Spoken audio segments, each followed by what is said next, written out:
So here we are, guys and girls, Cubao area. Hold on. Some kind of a fire compared before, right there.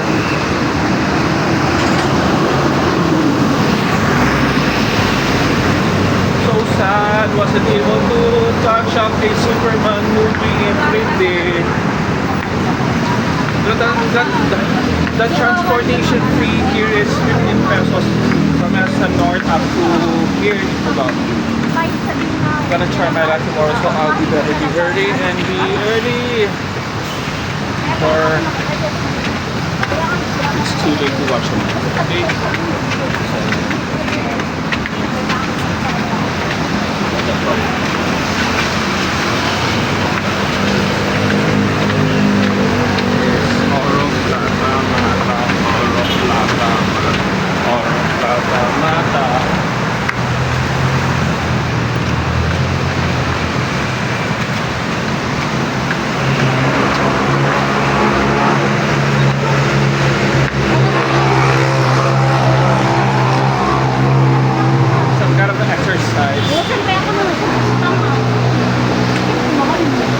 Favorable to me in a way, but on seniors and who can able to walk fast, this is very tiring and it's really a hassle once they have a carousel transportation.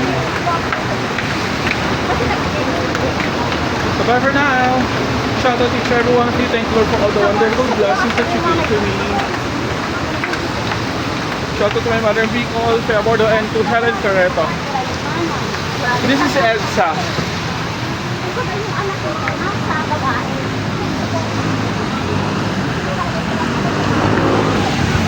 So I'm walking now, going to Cubao, going back to Cubao to complete my upload in Facebook.